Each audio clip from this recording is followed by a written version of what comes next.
Le doy un besito y me voy allá. Allá está bien, si quiere atrás. No, con la que la mío. Entonces, con la parte que yo diga su biografía. Y de ahí solamente digo, escuchemos entonces la disertación. Entonces ahí le doy un besito.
Claro.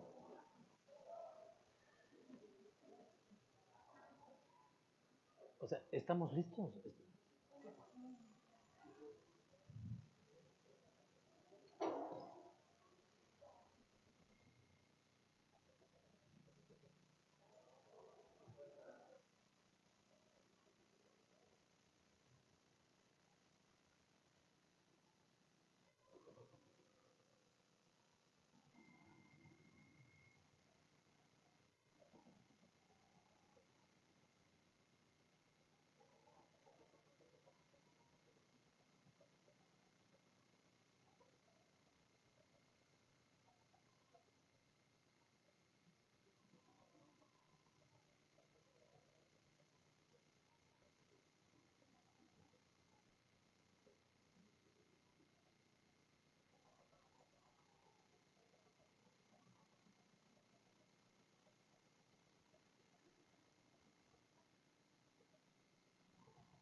Buenos días.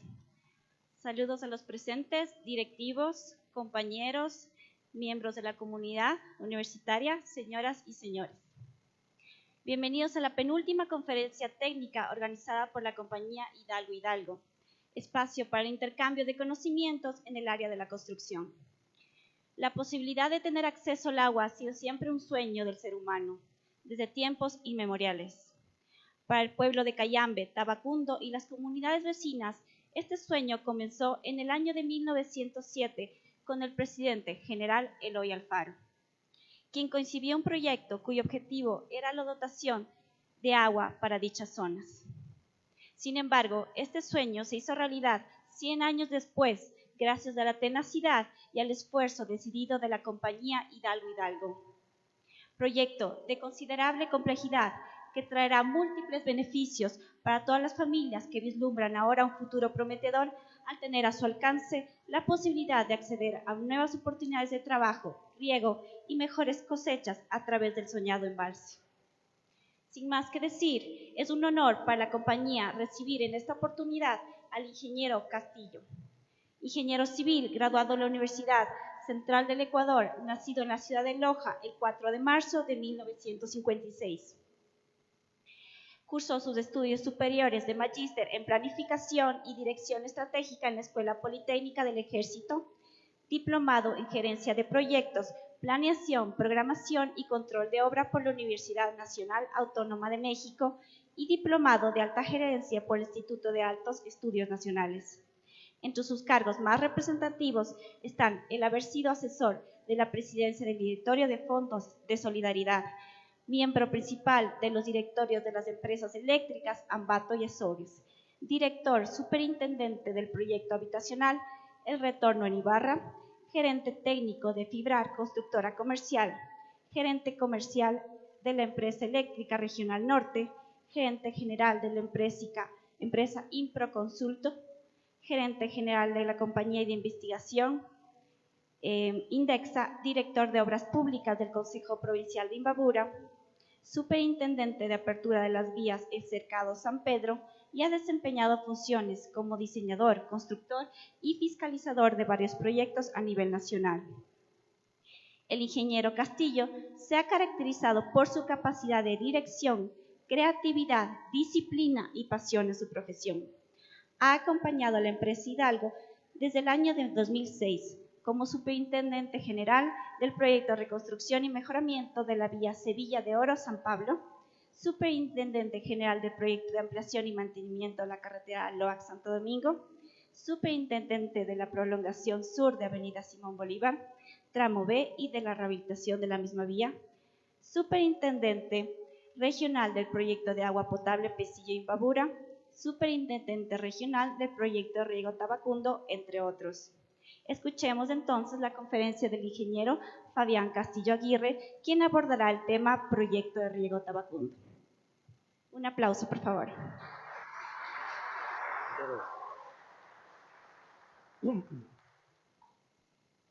Muy buenos días. Realmente para mí es muy grato poderme dirigir a este gran auditorio, donde contamos con la presencia de nuestra máxima autoridad, compañeros que han pasado a través del tiempo por el proyecto, de los señores funcionarios y el resto de trabajadores de nuestra empresa. Hoy nos toca conocer algo más sobre el tan anhelado proyecto de riego Tabacundo, el mismo que fue concebido hace muchos años, pero realmente empezó su ejecución a finales del siglo anterior, cuando el Consejo Provincial de Pichincha incursionó en una primera etapa. No fue antes del año 2010, exactamente el 10 de diciembre, cuando después de un concurso, después de una licitación, la empresa tomó a cargo la terminación de este proyecto. El mismo que ha tenido una duración ya de 8 años. El plazo contractual terminó el 30 de junio del 2018, fecha que fue cumplida, terminados todos los trabajos, llegando a suscribir el acta de excepción provisional hace escasos 20 días. Este proyecto fue concebido para incorporar al sistema de riego 13.000 hectáreas, con el beneficio para 30.000 familias, creación de unas 5.000 plazas de trabajo, el aumento de la producción de lo que son productos de primera necesidad, entre las cuales tenemos un sector muy pródigo para lo que son hortalizas y granos, además de la floricultura, y también para la leche y sus derivados.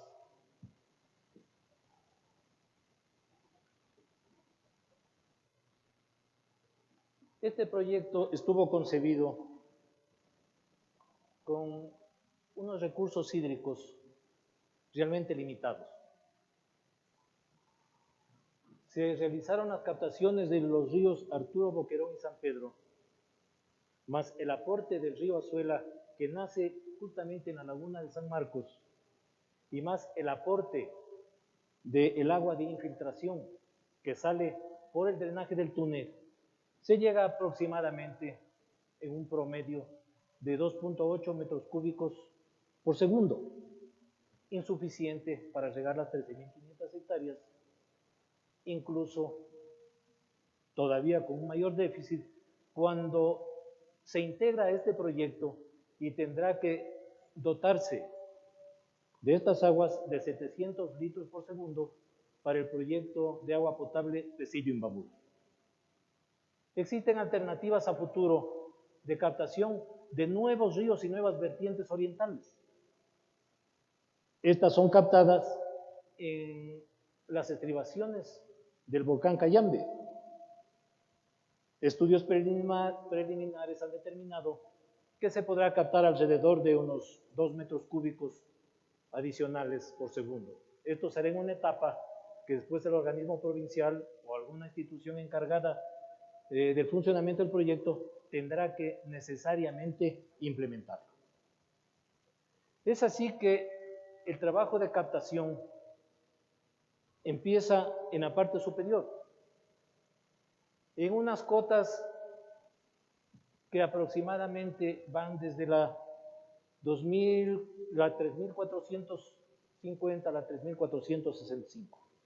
Para llegar a esos sitios inhóspitos en ese tiempo, se tuvieron que hacer la apertura de los caminos con todas las técnicas y requerimientos. Igual cosa vial tuvo que hacerse para llegar a la escombrera, así como a los sitios destinados a la obtención de los materiales y también a su producción. Las tres captaciones tienen un diseño realmente, se podría decir, típico, unificado, para una captación teórica de 1.5 metros cúbicos por segundo. Todas están constituidas por sus elementos, como son los azudes, rejillas de piso, rejillas laterales, canal desarenador, para terminar en un cajón, en una caja de recolección, y a través de tubería metálica llegar a los túneles de aducción, que ya los veremos un poquito más tarde. En definitiva, es un túnel que recoge las aguas de las tres captaciones. La captación del río Arturo está a 3.465 metros sobre el nivel del mar. La captación del río Boquerón, en una cota muy similar, 5 metros más o menos de diferencia, igual a la captación del río San Pedro.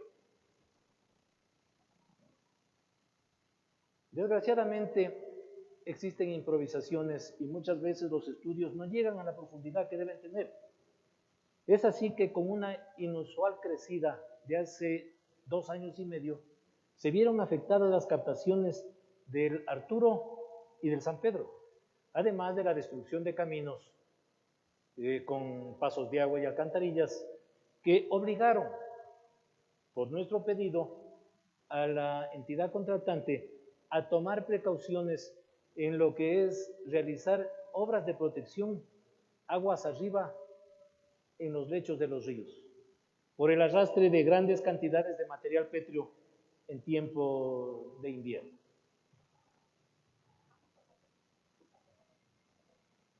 Estas tres captaciones son recogidas a través del denominado túnel de aducción, que tiene una longitud de 3.820 metros, en donde se ha incluido también el túnel de desvío que sale de la laguna y también los túneles falsos. Las características de estos túneles, en definitiva, son con una pendiente del 1.5% y una sección hidráulica de 260 por 120 metros.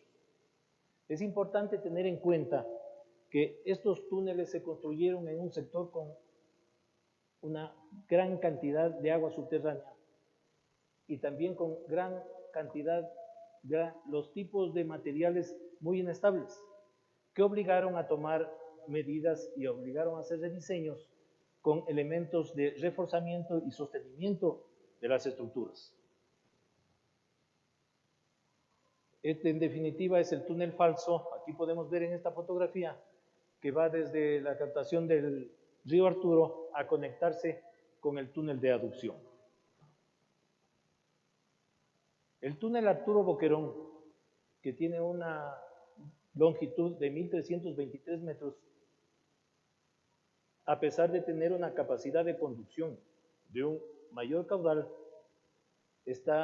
va en el mejor de los casos a transportar un caudal de 1.5 metros cúbicos por segundo. Luego tenemos el otro tramo de túnel, que es el Boquerón San Pedro, con una longitud de 783 metros, y este podrá conducir ya el agua captada en el Arturo y en el Boquerón, que teóricamente serían 3 metros cúbicos. Y por último tenemos el tramo del túnel San Pedro La Rápida, que llevaría un caudal de 4.5 metros cúbicos por segundo y tiene una longitud aproximada de 1 kilómetro. Hace un rato habíamos comentado muy rápidamente sobre el túnel de alivio, que no es otra cosa que el túnel que comunica la parte interna del embalse con la parte externa para en algún momento utilizarlo y por circunstancias de exceso de agua o algún carácter técnico, hacer la evacuación del agua a la parte exterior. Este también tiene una longitud de 312 metros. El último túnel de aducción, antes de llegar a la laguna de San Marcos, utiliza como medio de conducción un canal que inicialmente fue concebido a cielo abierto, pero por los múltiples deslizamientos del suelo en los taludes, luego se lo embauló. Termina con una rápida, el agua en su destino, que es la laguna de San Marcos. Ya en la parte interna de la laguna de San Marcos está construido un alivio desfogue, que no es más que otra cosa que un alivio circular denominado Morning Glory, que en definitiva este nos va a permitir, en el supuesto caso de que llegue el agua a su nivel máximo de inundación, se desfogue el agua a través de este elemento, el que va acompañado también de una torre,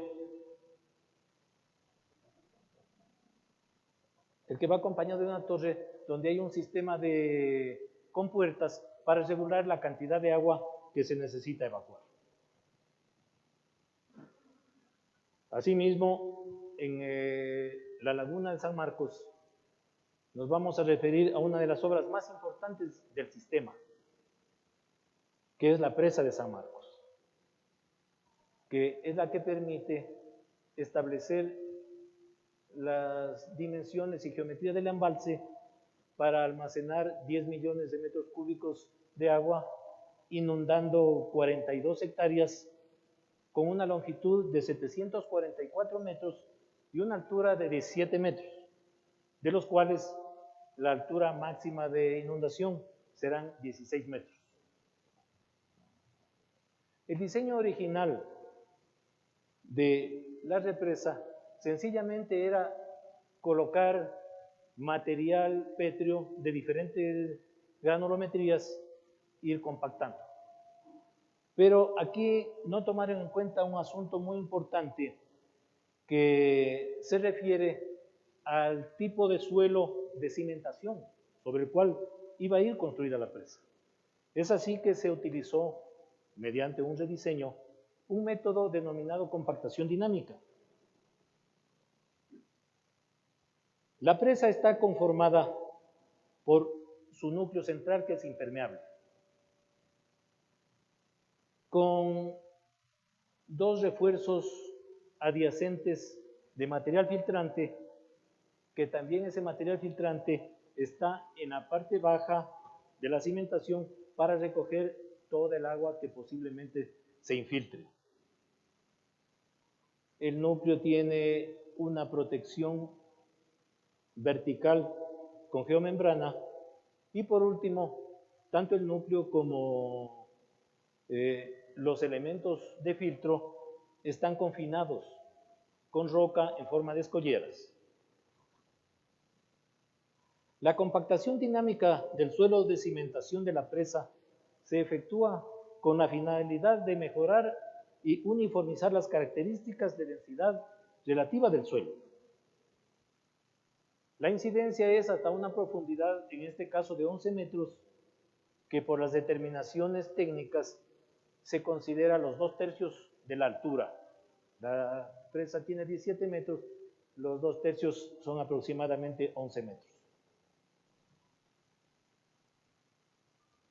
Se realizó dentro de los estudios la valoración teórica, en donde se considera las características del suelo, su grado de saturación, su grado, la energía que requiere para su compactación, aspectos que sumados a la altura de incidencia de la carga, se llegó a determinar un peso de 18 toneladas que tenía que caer desde una altura de 27 metros. Golpearía el suelo en unas cuadrillas, en unas grillas de dimensiones 4x4 con el sistema 3 bolillos. El material suelto superficial, producto de la energía de compactación, era luego reconformado con sistemas sencillos y también compactado con rodillos. Pues bien, las ventajas de la compactación dinámica. Nos produce una densificación de los suelos granulares. Nos ayuda con la disipación de las presiones intersticiales. Ustedes pueden ver en el lado derecho de la pantalla cómo se encuentran las partículas del material antes de la compactación y cómo se disipa la energía y éstas se agrupan, dando así un incremento a la capacidad portante, un incremento a la resistencia al corte y en lo posible una eliminación en gran alto grado de los asentamientos diferenciales. Para la construcción de la presa también se tuvo que trabajar en los estribos, llegando a suelos competentes mediante los sistemas de excavación, así como haciendo perforaciones para inyectar graudo, que no es otra cosa que la mezcla de cemento, agua y aditivos. Es así que se establecieron excavaciones e inyecciones en el eje, en las aguas arriba y aguas abajo de la presa y también las inyecciones de consolidación. Todas ellas trabajadas en diferentes etapas, sobre todo en lo que especialmente en lo que se refiere a la inyección, porque necesariamente se tenía que ir inyectando por alturas. En el caso de las inyecciones centrales, que tenían una profundidad de 12 metros, se hizo 3 intervenciones de 4 metros, 4 metros, 4 metros, con una diferenciación en el tiempo. Aquí tenemos que, una vez terminados los estribos, y en la parte izquierda de la presa está la salida de este túnel de desvío que ya lo vimos anteriormente, para evacuación de las aguas en exceso o para cualquier otro trabajo adicional que se requiera. Los materiales utilizados en la presa son diferentes, a pesar de que siendo del mismo sitio y del mismo lugar, dieron con todos los requerimientos de granulometría, de abrasión, de compresibilidad. En el núcleo central se colocaron material morrénico que se encontró cerca de la catación del río Arturo, en las zonas de filtro, en los filtros que van adyacentes, pegados al núcleo, se estableció una granulometría determinada, diferente al filtro que va aguas arriba para recoger cualquier infiltración que se produzca a lo largo de toda la presa. Y para la zona 4 y 5, que es el enrocamiento, que son escolleras de piedra, generalmente de 2 metros de espesor, y que sirven para la protección futura cuando ya se produzca el llenado y el vaciado de la represa. Todo el núcleo fue impermeabilizado con geomembrana PVC, que cubrió en toda su longitud del núcleo, además de los faldones, independientemente del geotextil que se lo colocó a nivel de cimentación, con el objeto de evitar que fluyan los finos, sobre todo en la llenada y desagüe de la represa, que estos finos lleguen tanto al núcleo como a los filtros. Adicionalmente, en esta presa se puso un sistema de monitoreo. Se colocaron 15 piezómetros, 14 celdas de asentamiento, 5 inclinómetros y 2 acelerógrafos, cada uno para cumplir su función. Los piezómetros, como ustedes conocen, sirven para un posible cambio de la condición hidráulica, para saber realmente si la humedad está afectando o no está afectando a nuestra estructura. Las celdas de asentamiento colocadas en cotas totalmente definidas y referenciadas con el objeto de conocer un posible asentamiento de la presa.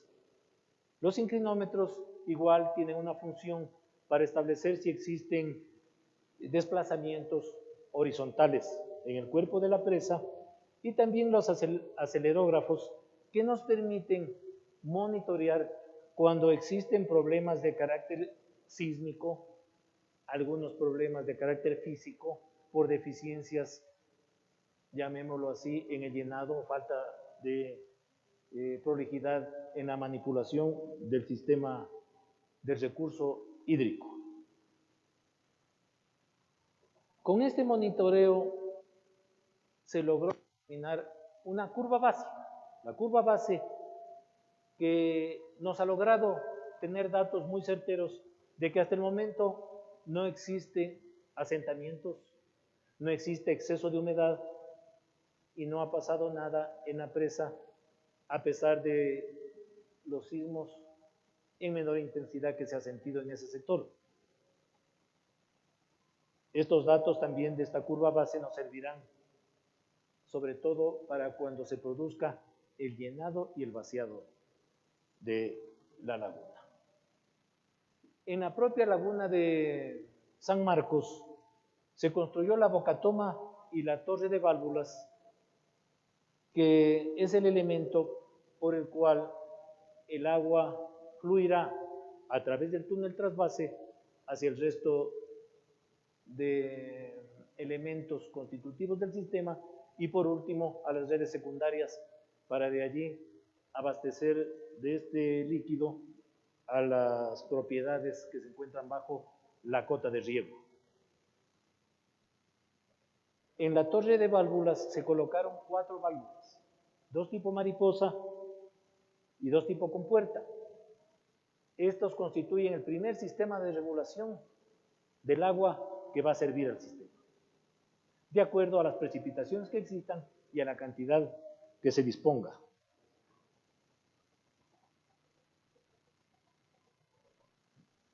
Luego se incursionó en el túnel trasvase.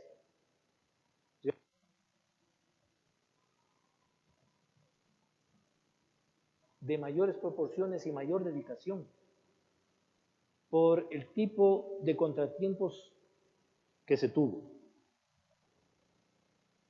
El diseño original, desde el inicio de la construcción del túnel, realmente quedó un poco relegado, en vista que una vez que los trabajos se iniciaron desde la laguna de San Marcos, aproximadamente a 200 metros de excavación, se formó una gran chimenea que terminó con todo el trabajo realizado, en definitiva que fracasó el túnel. Se vio entonces la necesidad de hacer un rediseño utilizando el cauce de la quebrada de Roca Colorada, por donde al final se realizó la excavación de entrada. Y Más o menos en la abscisa 2+500 también se tuvo un gran colapso. Desgraciadamente, una avalancha por la precipitación del agua que se encontraba en la parte superior acumulada produjo un derrumbe y deslizamiento que inutilizó 300 metros de túnel e inundó y dejó lleno de material todo el resto hasta la salida.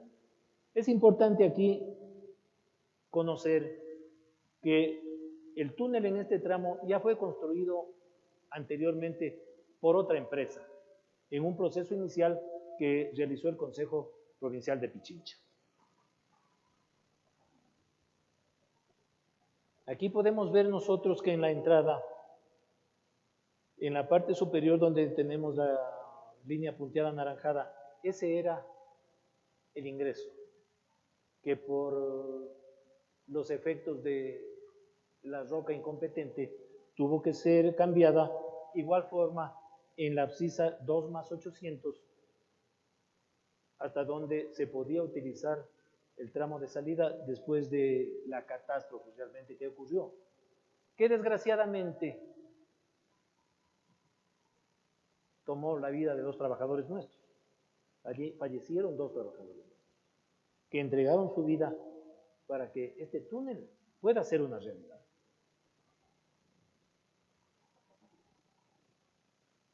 Ya dentro de las consideraciones geotécnicas, se utilizó el nuevo método austríaco, que en definitiva recoge todos los trabajos que se efectuaron, que no es otra cosa más que determinar el tipo de sostenimiento flexible. Se puso perfiles de acero, la colocación de planchas tipo Vernol en determinados sitios y en otros solamente cuando no se requería de malla electrosoldada. Y a medida que se iba avanzando con la excavación, se iba colocando hormigón lanzado y poniendo lo que son los pernos, bulones y diferentes tipos de anclajes. Se iba reforzando la estructura de sostenimiento, que en muchos de los casos falló por la presión interna del túnel y por la precipitación de material no determinado con claridad en los estudios realizados. Se termina este proceso con el revestimiento con hormigón, tanto de paredes, los hastiales, la corona del túnel y la solera, debajo de la cual se coloca filtros con material pétreo de granulometría entre 10 centímetros y 15 centímetros, y también embebidos 2 tubos de PVC agujereados para que recojan toda la cantidad de agua que se infiltra.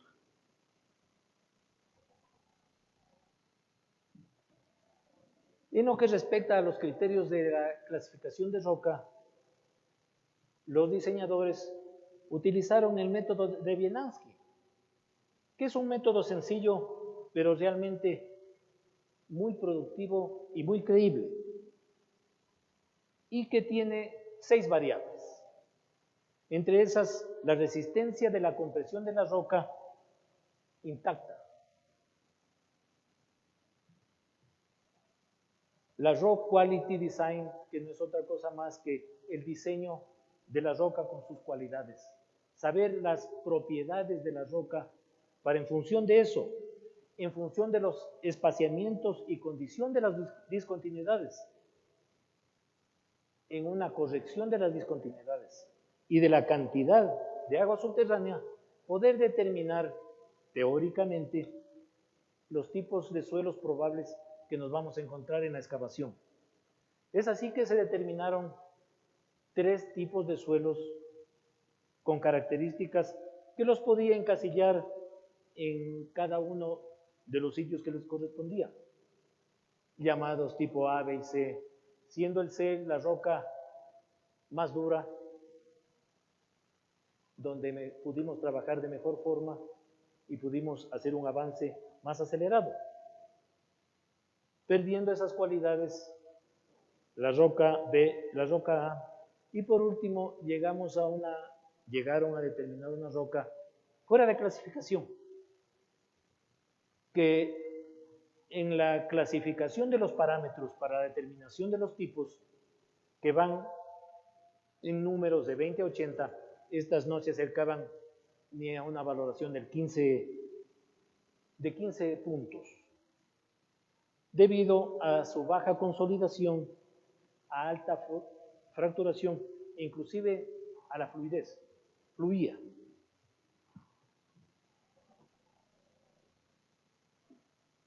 Con la concepción técnica y teórica se llegó a determinar, en definitiva, los tipos de sostenimientos, sean estos con cerchas adaptados para cada uno de los tipos de materiales, la colocación de pernos, de bulones, de micropilotes y el tipo de intervención en cada uno de los sitios en lo que respectaba a la corona, porque de pronto nos encontrábamos con grandes cavidades de alturas realmente gigantescas. Hablamos de 8, 10, 12 metros que se desprendía toda la corona donde estábamos construyendo el túnel. Es así que se determinaron los perfiles geológicos, tanto para la entrada cuanto para la salida del túnel. Cuando hablamos de la salida del túnel, me refiero al sitio desde donde empezamos a excavar, porque desde la abscisa 2800 hasta las 4800 ya estaba construido, como les había expresado anteriormente. Es así que en este rediseño se hicieron perforaciones verticales, se realizó auscultamientos tipo eléctricos, radiografías eléctricas, para tener un conocimiento más adecuado de a qué nos estábamos enfrentando, el tipo de roca. Y es así como se lograron determinar discontinuidades de las rocas, unas 2 posibles fallas y grandes acuíferos en la parte superior con unas cantidades inmensas de agua represada que no tenían la capacidad de infiltración o de desfogue y que era una bomba de tiempo permanente allí. En estos perfiles geológicos realizados abscisa por abscisa en los tramos intervenidos y a intervenir, se determinó el probable tipo de material, el probable tipo de sostenimiento y el resto de elementos que se los iba analizando día a día en la excavación. Les había hablado de los acuíferos y realmente fue el problema que causó el gran deslave que inutilizó 300 metros del túnel que jamás se los pudieron recuperar y todo el trabajo de más de un año en limpiar los 2 kilómetros 200 afectados. Uno de los acuíferos más grandes, para tener la idea de su magnitud, tiene una recarga de 831,000 metros cúbicos al año y solamente una descarga de 315,000 metros cúbicos al año, existiendo un déficit y un constante peligro por la diferencia. Estamos hablando de 500,000 metros cúbicos que, además de causar una gran presión, porque por algún lado tiene que evacuarse esa agua, era un peligro inminente y carcomía, y en definitiva teníamos los graves problemas en la corona del túnel.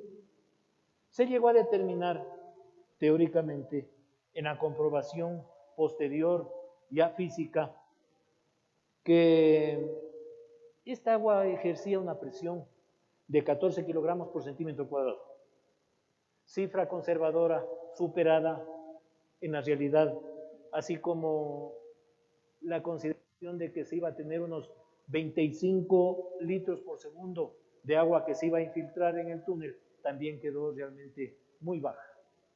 Las condiciones eran muy diferentes el momento que ya se realizaban los trabajos. Se realizaron sondeos horizontales y verticales, los verticales en un número de 5, que realmente no fueron lo suficientes. El túnel pasa por la Cuchilla de Talcas, que en su máxima altura, desde la parte superficial hasta la cota que pasa el túnel, estamos hablando de 380 y 400 metros. Situación que impidió que se hagan más sondeos y más perforaciones. A estas perforaciones verticales hay que agregar las perforaciones horizontales que de manera permanente se las fue realizando, con el objeto de conocer qué tenemos atrás del frontón, hasta donde habíamos llegado con la excavación, ya para irnos formando una idea de qué va a pasar luego.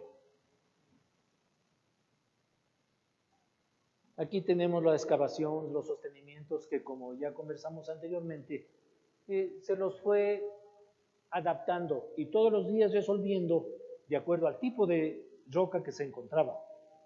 Se llegó a poner incluso vigas sostenedoras que estaban conformadas por micropilotes que tenían un diámetro de 10 centímetros.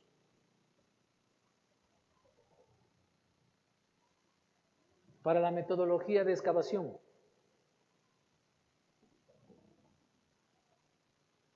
se usó maquinaria como esta rozadora, donde realmente lo podíamos realizar el trabajo.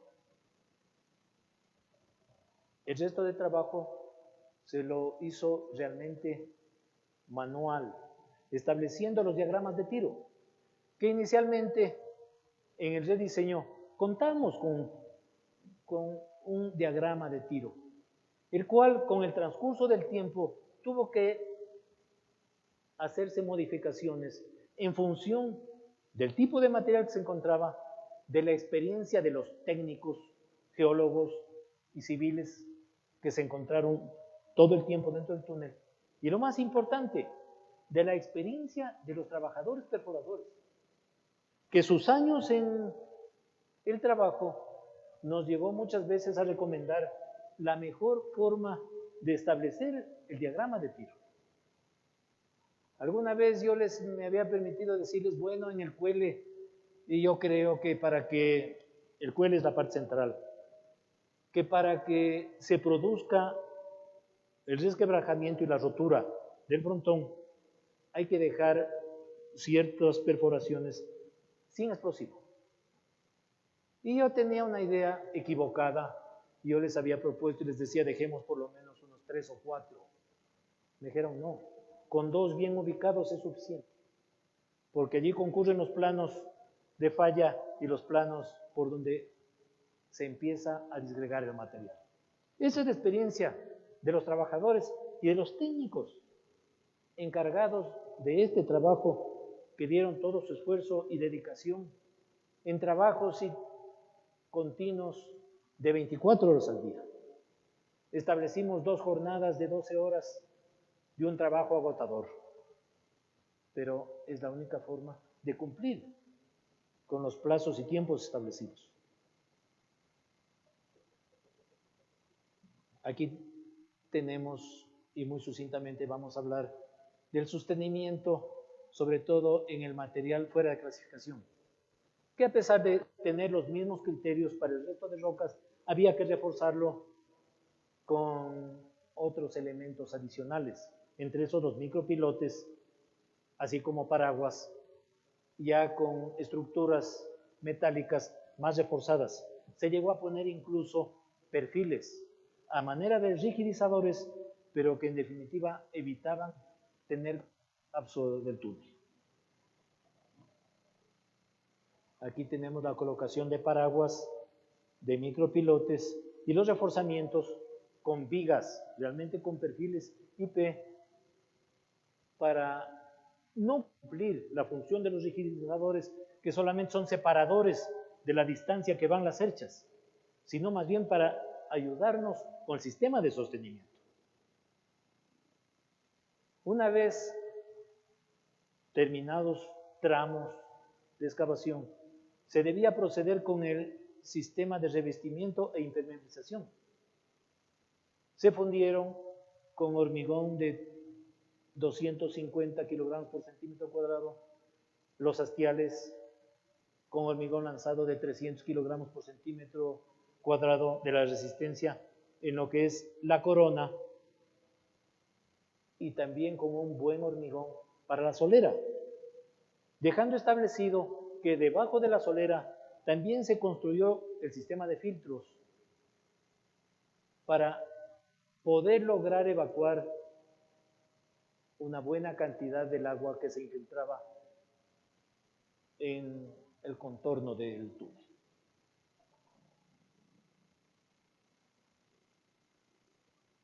Es importante determinar que de pronto en el frontón nosotros, de acuerdo a la concepción teórica y de acuerdo a la experiencia, nos encontramos al mismo tiempo con diferentes tipos de materiales y de rocas.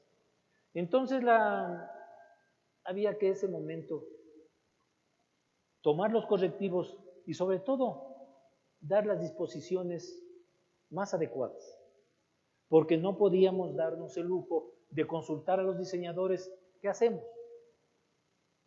Es la obligación del técnico que está presente, más de los ingenieros, que nuestra profesión se basa en el ingenio, en función de los conocimientos teóricos y la práctica tenemos a través del tiempo.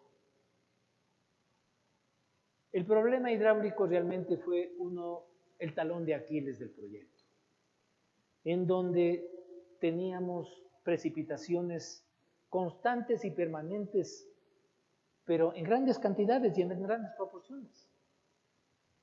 En la fotografía que ustedes ven, que dice ruptura de acuífero, existió una gran precipitación que las bombas no pudieron succionar toda la cantidad de agua que se precipitó. Y es así que el túnel se inundó y yo estimo que nos demoramos por lo menos una semana en llegar nuevamente al nivel de excavación, en razón que desde la entrada teníamos que trabajar y evacuar el agua contrapendiente. Entonces el sistema de bombas realmente era importantísimo. Vemos allí por lo menos 8 líneas de tubería por las cuales succionábamos el agua, además de piscinas que se construyendo en determinados sitios que tenían mayor acumulación del agua, para desde allí succionar a través de las bombas, porque las bombas empezaron a tener problemas de funcionamiento por la gran distancia que tenían que succionar el agua. Esta es una muestra muy gráfica de lo que pasaba cotidianamente.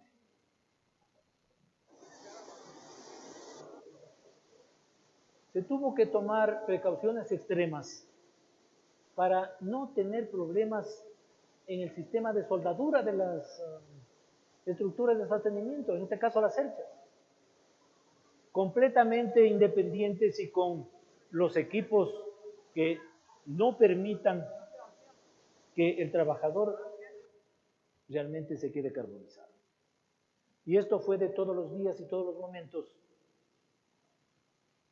que se lo debió afrontar. Aquí tenemos tramos críticos en donde flejan, se destruyen las cerchas, en donde existen grandes cantidades de agua y también donde el material llega casi a la corona del túnel.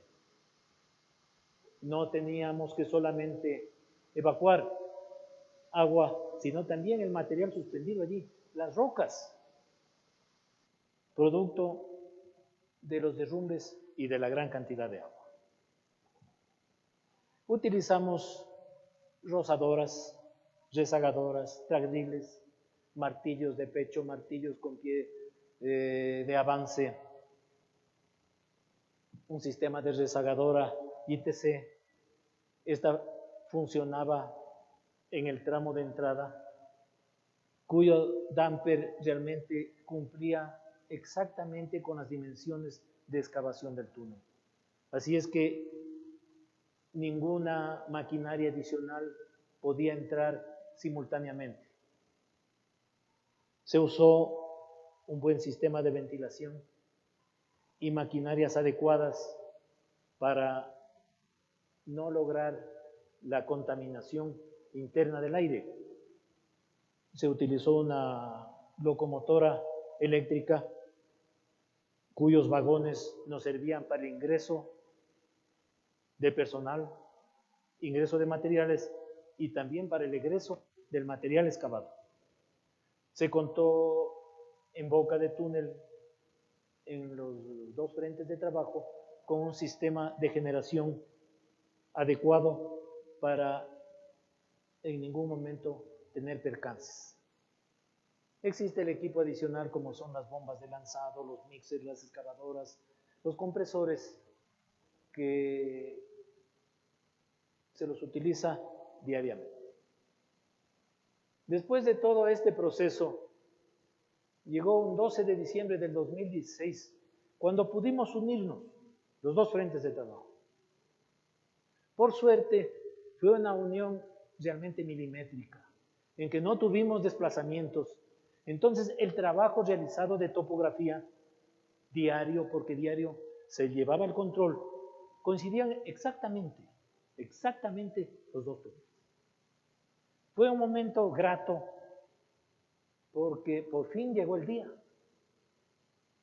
Yo me recuerdo que el Consejo Provincial, el prefecto, hizo un acto, invitó a los moradores del sector para que constaten.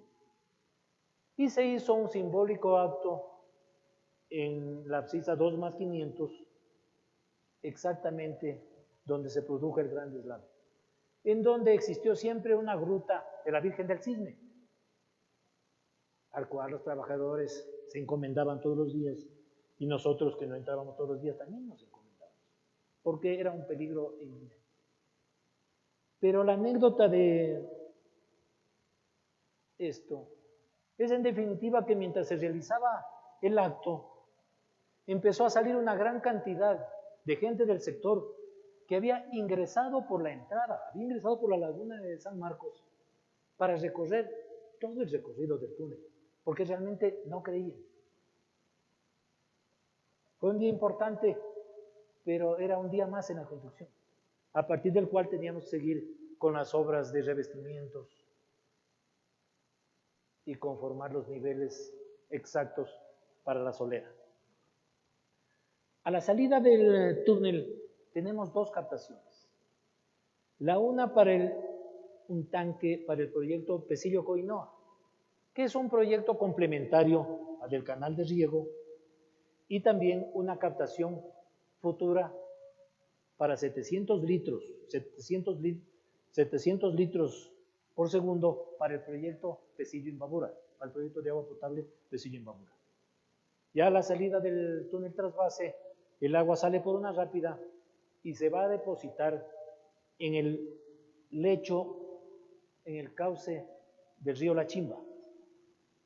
Por este cauce del río La Chimba y por 16 kilómetros aproximadamente, el agua es transportada a cielo abierto hasta llegar al segundo sistema de control de regulación del sistema, que es la laguna de regulación, concebida precisamente por la inestabilidad del caudal. En muchos días se tiene un aporte de 2,50 metros cúbicos y en otros días no llega a 0,50 metros cúbicos. Esta será la laguna que una vez que funcione el proyecto regule la cantidad de agua de acuerdo al mecanismo que establezca el organismo provincial o los encargados de darle vida y mantener el sistema. A lo mejor lo harán por sectores y por zonas totalmente definidas que ellos establezcan. La laguna de regulación cuenta con todos sus elementos, empezando por la captación con un azul, con las rejillas de piso y laterales, luego con un sistema de desarenador, de doble desarenador, para una vez con el agua ya decantada, existe también aquí un desripiador para sacar el material un poco más grueso a través de compuertas con unas pendientes bastante fuertes, en tramos pequeños. El agua entonces a través de el empate llega a la laguna. Existe también un bypass que se lo usará cuando no se requiera que el agua entre directamente a la laguna, ya sea por mantenimiento o por cualquier otro asunto de carácter técnico. El agua que sale llega hasta los tanques de distribución para de allí pasar ya al sistema secundario. Aquí tenemos unas fotografías de la captación, de los trabajos, cómo se ejecutaron. Es muy claro aquí la estructura de descarga. Y la obra terminada, que va a almacenar 45,000 metros cúbicos de agua y tendrá una capacidad que estimamos no será utilizada jamás, un desfogue, un caudal de 6 metros cúbicos por segundo.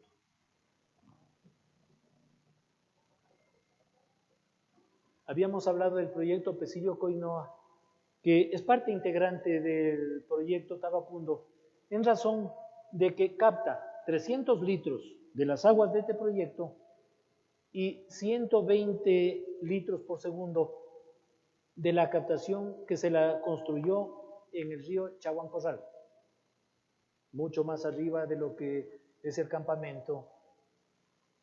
Es así que los 420 litros por segundo son conducidos por una tubería propia y diferente. Y estos van a atender las zonas, las poblaciones altas, que están sobre la cota de 3.100 metros, sobre el nivel del mar, que el proyecto Tabacundo no le sirve porque las cotas del canal van bajando y son inferiores a esta. Es así que se servirá las poblaciones de Pucará, Santa Rosa, Llanos de Alba, San Pablo Urco y Moyurco Alto. En estas tres últimas poblaciones se construyeron pequeñas lagunas que van a servir para distribuir el agua a los usuarios a través de las redes terciarias. El proyecto Pesillo Coinoa demandó un poco de mayor esfuerzo, dedicación y cuidado, porque está en el corazón del parque protegido, el parque Cayambe-Coca. En definitiva, yo no sé realmente cuál fue el mecanismo para poder conseguir que nos permitan meter maquinaria para la excavación. Pero lo que es el transporte de tubería y accesorios y la colocación, todo fue manual, precisamente para no dañar el ecosistema de este parque protegido. Y es así que se construyeron puentes colgantes y un sinnúmero de obras con el objeto de que el agua llegue a su destino. Ahora vamos a hablar del sistema de distribución que se origina en el canal principal de riego. Canal principal en el cual se debió construir aliviaderos para la regulación del caudal en un número de 9 y determinados en los sitios claves donde realmente se los requería. Se construyó alcantarillas sobre las cuales se hizo rellenos para que el canal pase por la parte superior. Asimismo, se construyeron acueductos en diferentes sitios en el sector de Tabacundo, Tupigachi, muy cerca al norte de la ciudad de Tabacundo, y también en La Esperanza. Estos son los principales.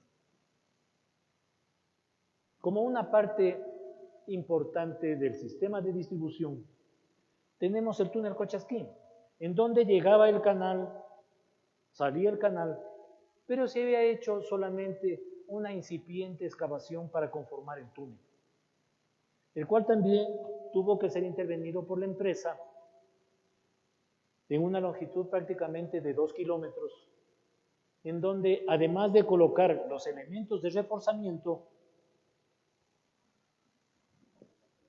se tuvo que hacer toda la parte de hormigón, revestirlo, igualmente hastiales, corona y la solera, dejando también bajo la solera el sistema para que se evacúen las aguas de infiltración.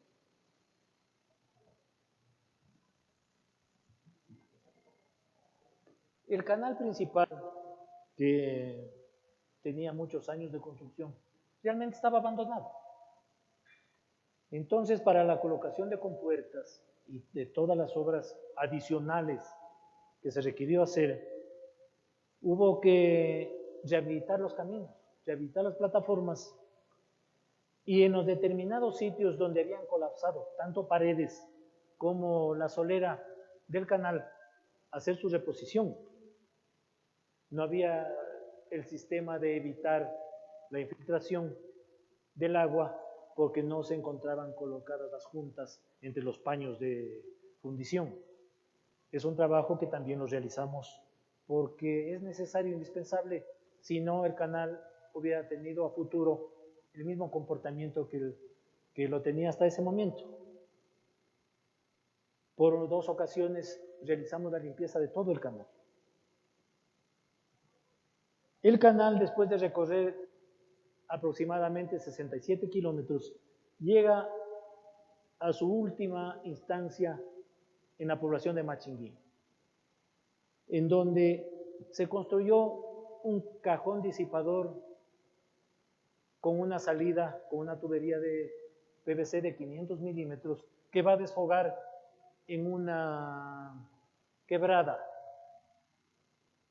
con el objeto de cuidar el sistema y sobre todo que las propiedades que se encuentran bajo esa cota no se sientan afectadas algún rato por un deslave producido por el exceso hipotético que puede haber de caudal allí.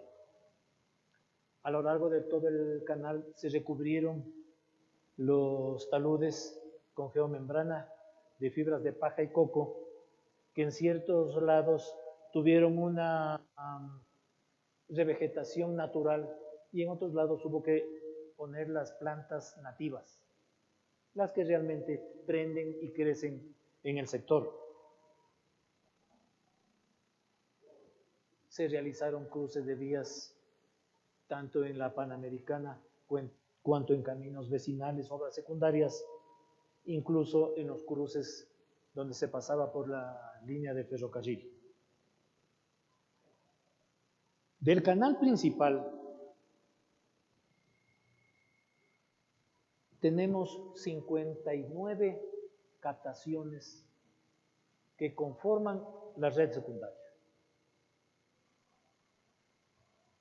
Este es un trabajo que nos determinó también mucha prolijidad, cuidado, porque dentro de estos ramales se colocó un sistema de válvulas de regulación y de control del agua, que en proyectos de riego realmente no se lo ha utilizado mucho todavía.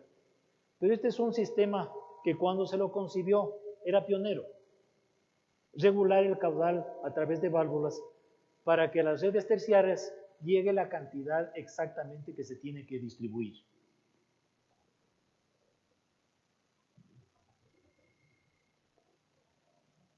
Están distribuidos los ramales en las parroquias que son 2 de Cayambe, Olmedo y Ayora, y las otras 5 de Pedro Moncayo, Tupigachi, Tabacundo, La Esperanza, Tocachi y Machinguí. La extensión de la red secundaria son más de 225 kilómetros.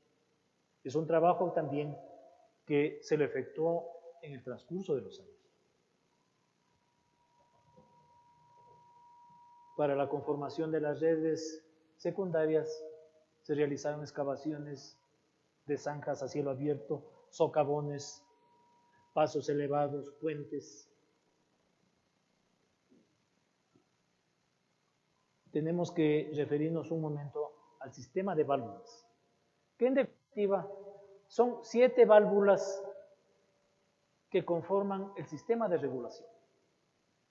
Viendo rápidamente cómo funciona el sistema, tenemos una presión de entrada y una presión de salida que ya va a ser regulada por las válvulas, en donde tenemos, tanto a la entrada como a la salida, una unión mecánica tipo G-Ball para unir la tubería construida, que se encontraba ya lista, generalmente de PVC, con la tubería de acero que va en la mayor parte del sistema de válvulas. Existen dos válvulas mariposas también al ingreso y a la entrada. Existe un filtro tipo Y, denominado cazapiedra, que tiene debajo un sistema de tapón para sacar las partículas de material que se ha introducido en el sistema y no dañe el funcionamiento de las válvulas. Posteriormente tenemos la válvula realmente que hace las funciones en el sistema, que es la válvula reguladora y reductora de presión, que va acompañada de una válvula de alivio y una válvula de corte y al final una válvula de aire, con el objeto que la presión salga de acuerdo a la necesidad y en los términos establecidos. Se colocaron válvulas de diámetro de 10 centímetros hasta 900 milímetros. Son unos elementos y unas cajas sumamente grandes de más de 12 metros de longitud y 3 metros de ancho. Una vez terminadas las actividades, teníamos que ir al proceso de cierre, que son actividades obligatorias y que hay que hacerlas, sobre todo en función del cumplimiento de la parte ambiental. Procedimos a cerrar los caminos, la colocación de tierra vegetal, ingreso escombrero, del ingreso donde se procesó y se obtuvo los materiales, del sitio donde estaba el polvorín, dejando solamente hábiles y en funcionamiento aquellos que van a las captaciones de salida de la laguna.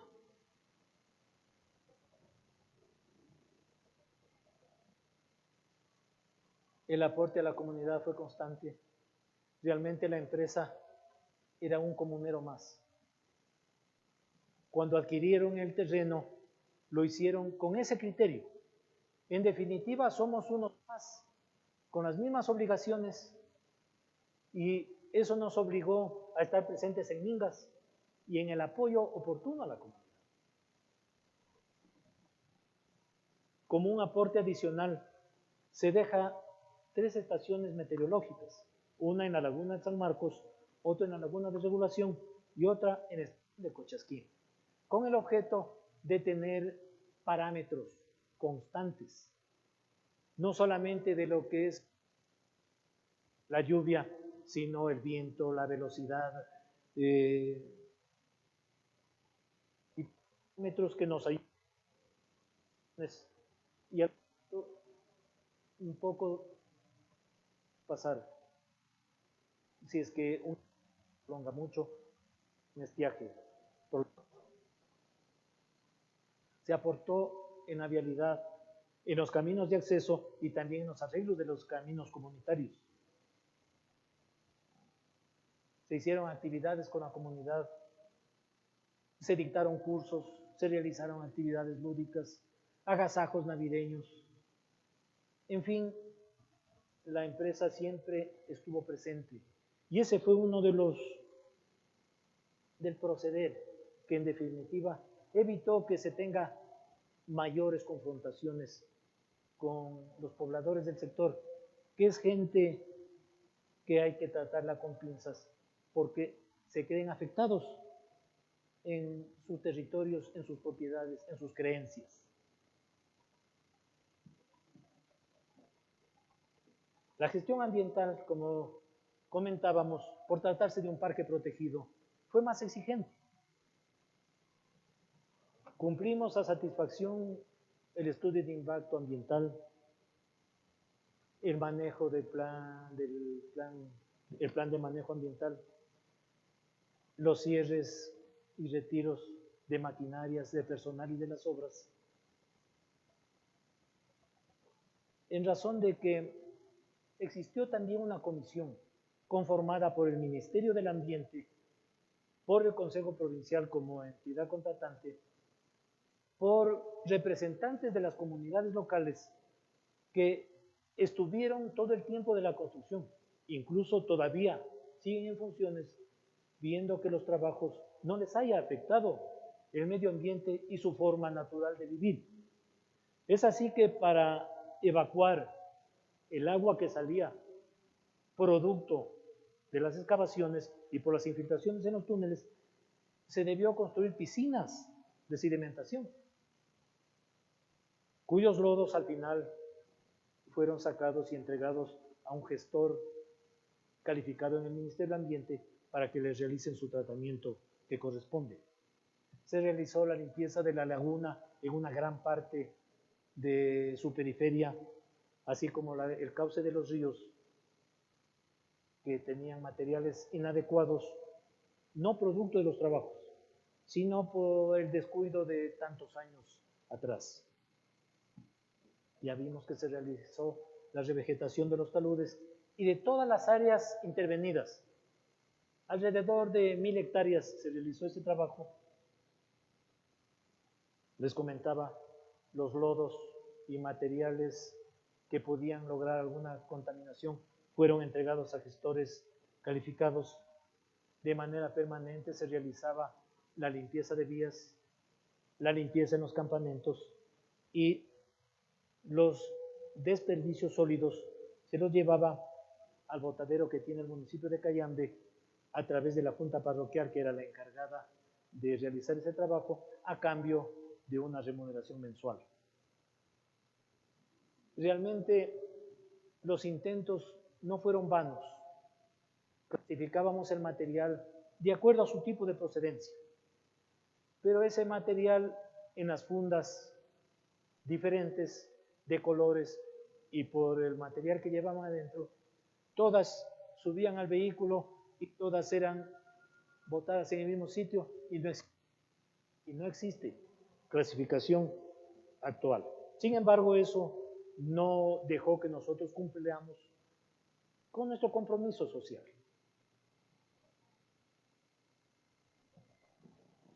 Se realizaron monitoreos de agua, aire y ruido, en donde realmente la afectación al medio ambiente era insignificante.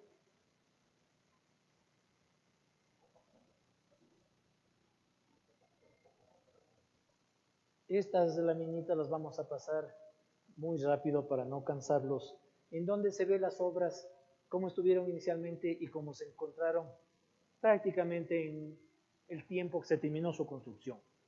Aquí tenemos la captación del río Arturo, la mina en el sector del río Arturo, donde se extraía y clasificaba los materiales, y luego colocada ya la tierra vegetal y en proceso de revegetación.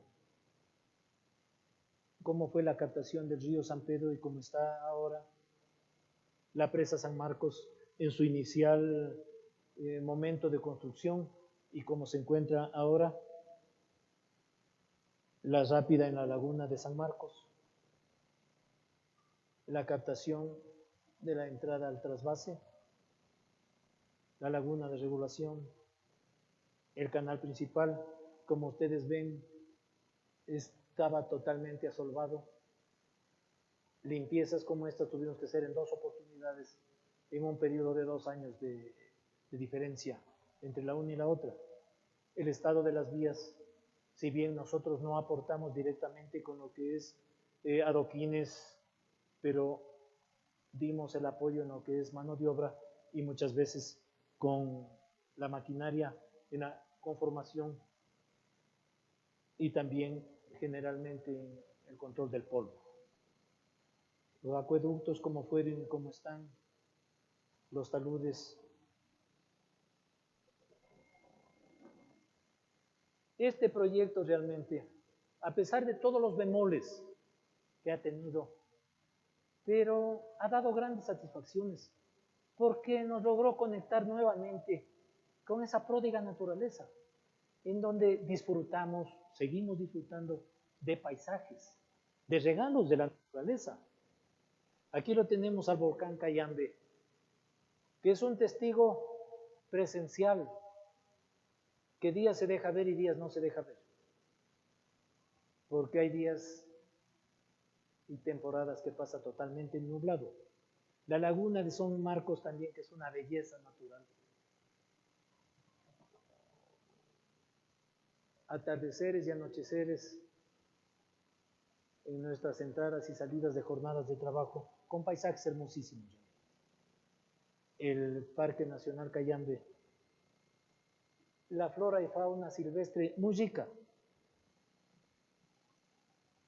Encontramos y tratamos de cuidar el ecosistema y todavía existen los gorriones, los patos en la laguna, el curiquingue, las águilas, los cóndores y pavas de monte.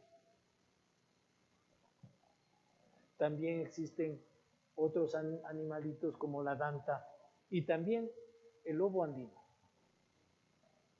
La flora es sumamente rica y la naturaleza nos ha brindado hermosas flores de total desconocimiento en otros sitios, por las condiciones propias del sector, del sitio. Por el proyecto pasó una gran cantidad de técnicos y de personal operativo, porque 8 años de construcción ameritaba ir haciendo reforzamiento de líneas y también mucha gente se sentía cansada y pedía el cambio a otros proyectos o también sencillamente decía hasta aquí nomás llego. Esta obra se empezó como superintendente el ingeniero Gustavo Valdivieso, que estuvo por un periodo de más de 5 años, a partir de lo cual tomamos la posta. Ahí participó también y participa Ángel Pizarro, el resto de técnicos que les he pedido que vengan, y sobre todo a un grupo selecto de trabajadores, en los cuales tenemos 3 que realmente son los que han permanecido durante 8 años. Que yo les pido que tomen, separen a los señores José Ambulundí, Segundo Tocagón, Wilson Rivilla, que son la expresión de lo que fue y es el proyecto.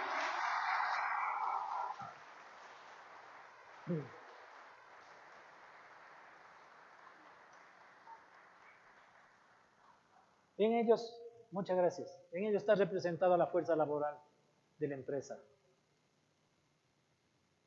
También creímos necesario hacer otro homenaje a nuestros 2 trabajadores que fallecieron allí, en donde a la salida del túnel trasvase se reubicó la urna de la Virgen del Cisne y también una placa en donde el ingeniero Juan, como presidente de la empresa, les agradecía, era un agradecimiento post-mortem por haber ofrendado su vida en esta importante obra.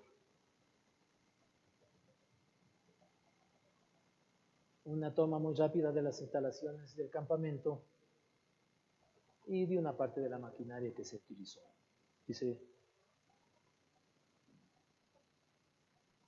Yo les agradezco este tiempo que me han dado para poderles transmitir algo de las vivencias y de lo que es el proyecto Tabaco,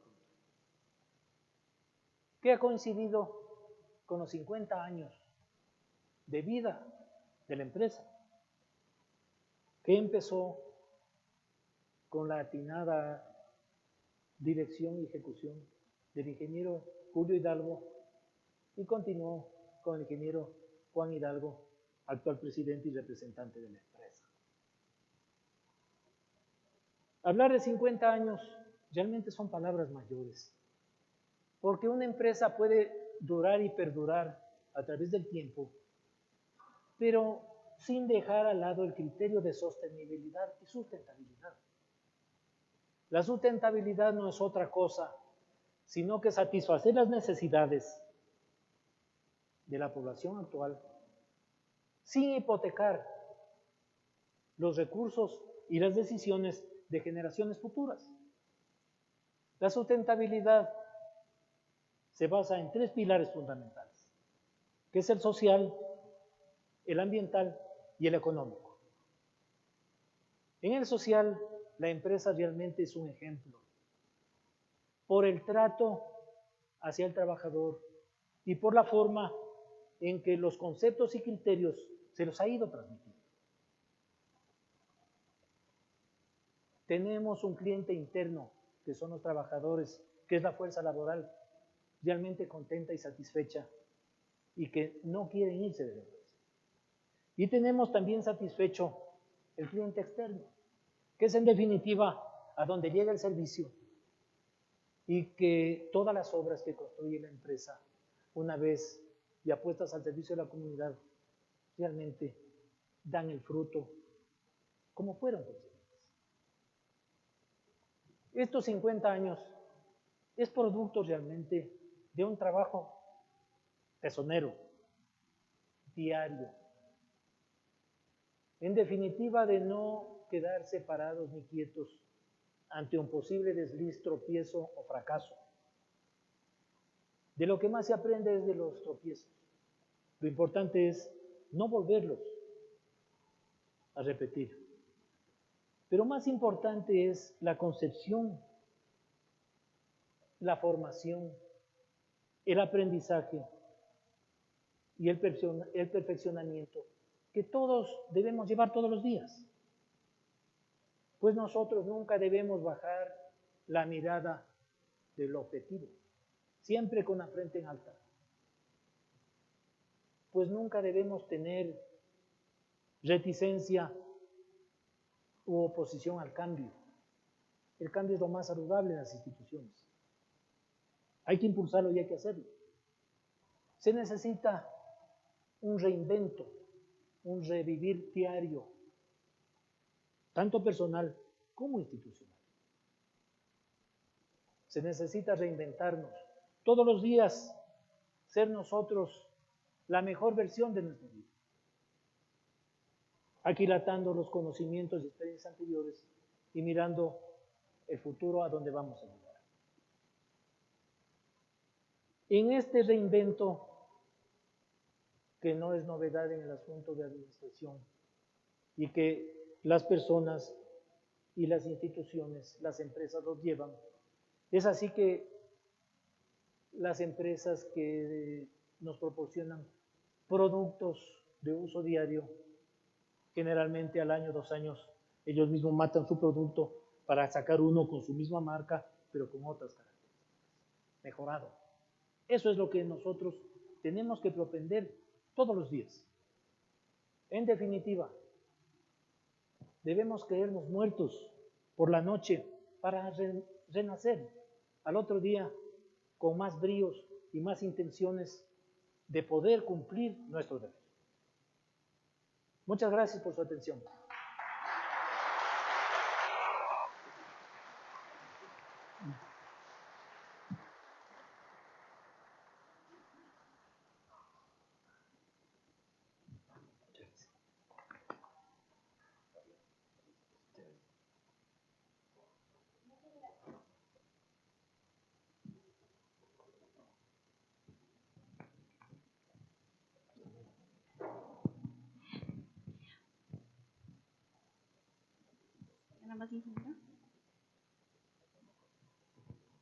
Muchas gracias, Fabián.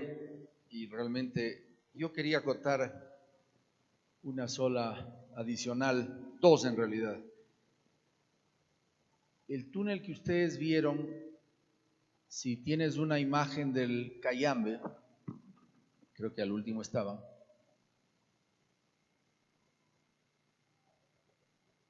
es un túnel que va a ser repetido en varias ocasiones por el crecimiento poblacional en la serranía ecuatoriana.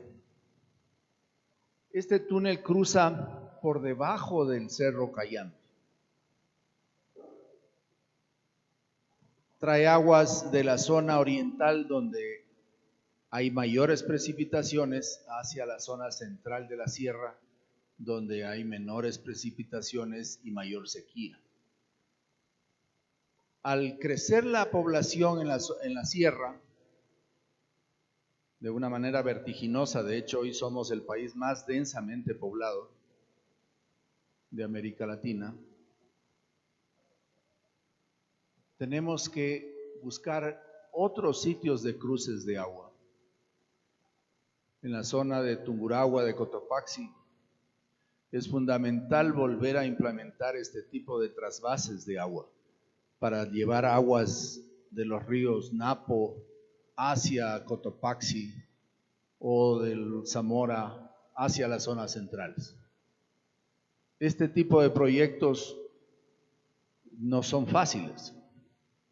Trasvasar aguas de esta manera no es una forma sencilla de hacerlo, pero con la suficiente técnica, el suficiente capacidad humana y el gran desarrollo que han tenido en este proyecto tanto los trabajadores como la relación con la comunidad, que era la otra que quería mencionar.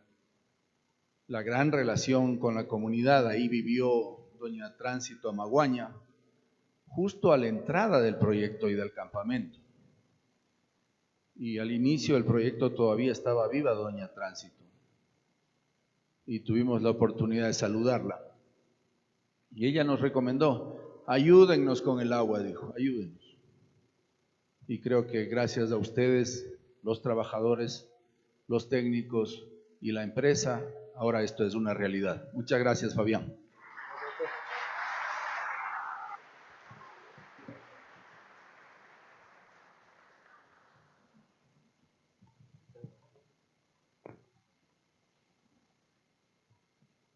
Muchas gracias, ingeniero Castillo, por su brillante intervención. A todos, gracias por estar aquí y habernos acompañado.